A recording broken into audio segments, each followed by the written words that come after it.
Hi everybody.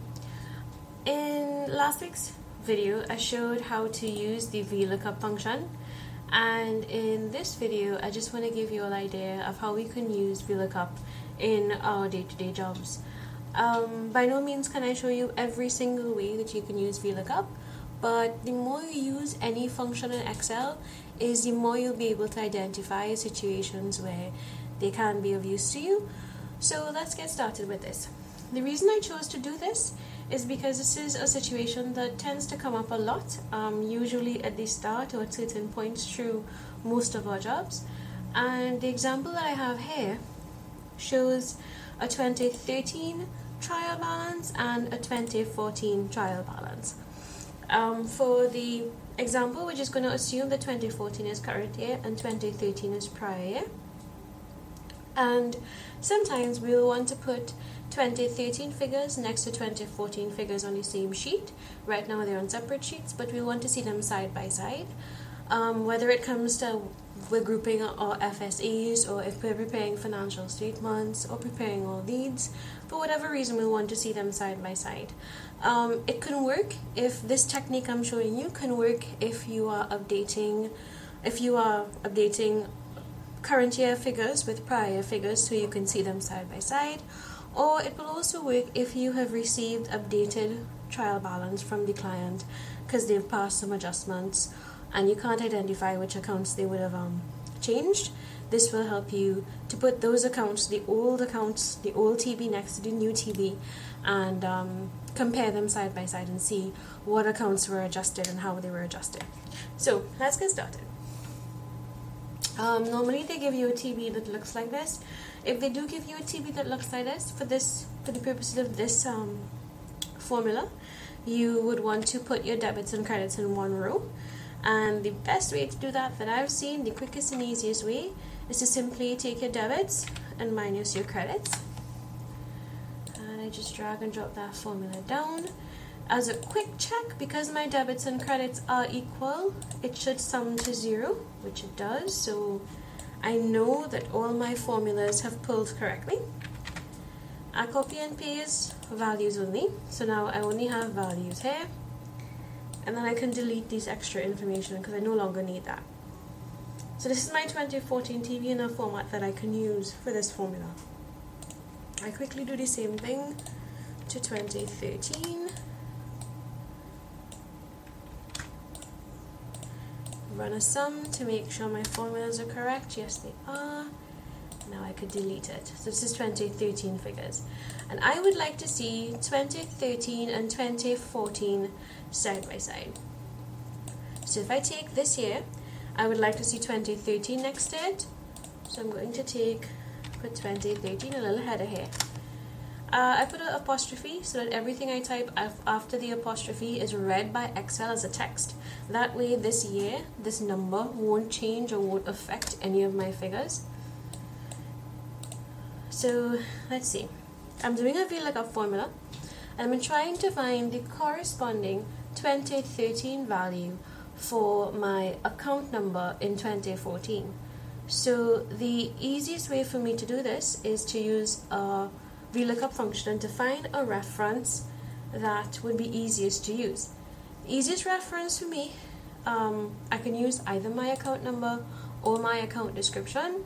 The easiest one that I can see to use is my account number, simply because it looks the least complicated, it's the shortest, and it's just a bunch of some numbers, as opposed to these are a bit long-winded. So the shorter the reference and the more concise the reference, the cleaner it looks and the less chance of errors. So that's what I'm going to use as my reference. So I'm going to look up VLOOKUP. I'm going to look for this value in this array here, as we did in previous examples. Now I'm going to return the value in column 1, 2, 3. I want the third because that's where my balances are, my third column, and I want it to be an exact match. Before I go dragging, remember I need to freeze my my range that I would have selected. So I go to my different cell references for my range, and I make sure and click on them and click F4. Click on it, click F4, enter, and now I can drag and drop. And if I run a sum, it's supposed to say 0 if all the items picked up. Right now it doesn't. It doesn't because there is an error, and this error here means that this account is in 2014, but when it searched 2013, it wasn't there. So it wasn't there, so we can say that was a nil balance in 2013. And we are off by 150. So similarly to how there were accounts in 2014 that wasn't in 2013, there would be accounts in 2013 that are not in 2014. Now we won't pick those up because this formula only looks for the accounts that are on the 2014 TB. So let's see what accounts are in 2013 that are not in 2014. How do we know that? Just one more VLOOKUP formula.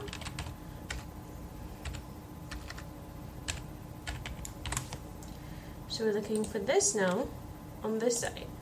So once you run the formula both ways, you'll know what's missing. I lock my frames again, I lock my references. As in 2013. Now I notice that this has an error here, which means that in 2014, this account is not there, but it's here in 2013. Now ideally, if I had errors anywhere else, the total of these errors should equal the amount I'm off by. There's only one error in this case, and that's 150.65. If I go here, you'll see 150.65, and that's the balance that I'm missing from here. So all I need to do now is insert the account that's missing. Now it's 108 prepaid expenses, that's where my error is. So I go into 2014. The best place to insert it will be after 107. I go here, copy this, paste this, right?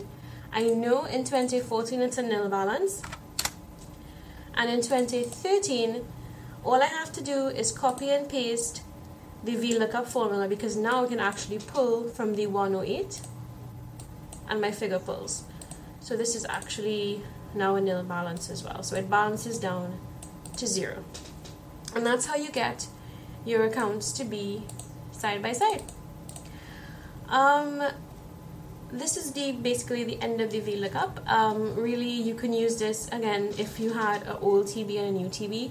This is prior and current year, but if it was an old TB versus a new TB, all we need to do is go like that, and we can see all the adjustments or the effect of all the adjustments on your individual accounts that the client may have posted on the individual accounts in your trial balance, so you'll know how each of the accounts would have moved.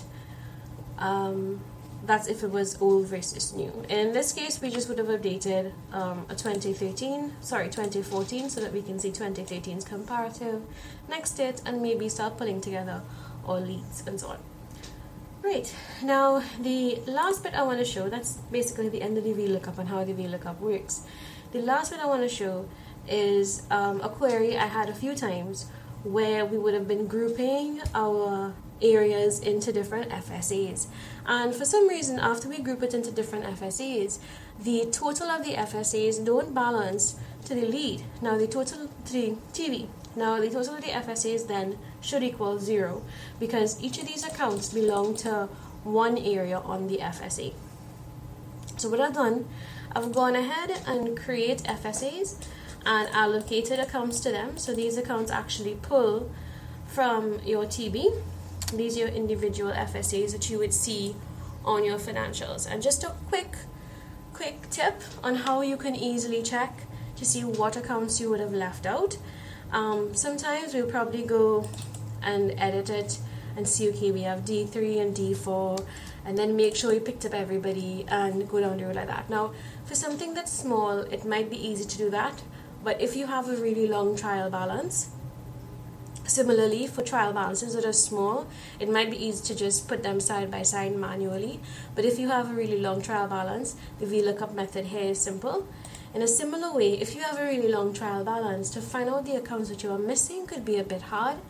So all you need to do is really go on to your formula cells, highlight them all, Control G. When you hold on Control, press G, so that's Control G, and you go on Special.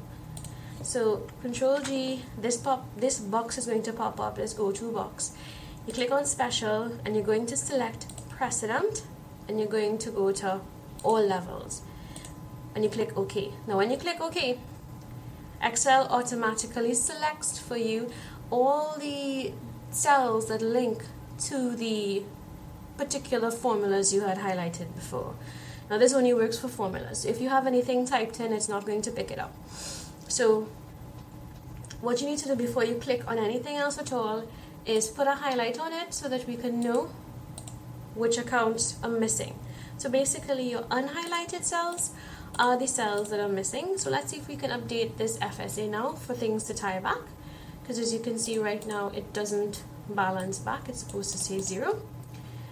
Just a quick check, if I select only the accounts that are not highlighted, which is 2013 is off by 1015.76, so the total here is 1015.76. So we know that once I include these two accounts, it's going to come down to 0. Accumulated depreciation is going to go ahead and update my FSAs now. I know my fixed assets is accumulated depreciation, so it's going to include that. Utilities, liabilities didn't pick up in my other payables and accruals, so I'm going to go ahead and include that. The provision for bad debts didn't pick up in my FSAs, and normally, there should actually be a plus sign. There we go. Right, now my provision for bad debts did not pick up in my 2014 FSA. Normally that's in accounts receivable, so I'll just go ahead and pick that up. And my office expenses didn't pick up in my 2014 FSA as well, and that's normally in your expenses. And that's it. So now we see that my FSAs balance, and this is an easy way to see what accounts you would have missed out in case we're having trouble identifying the accounts that we would have missed out in our formula. And that's it. So thank you very much for watching today.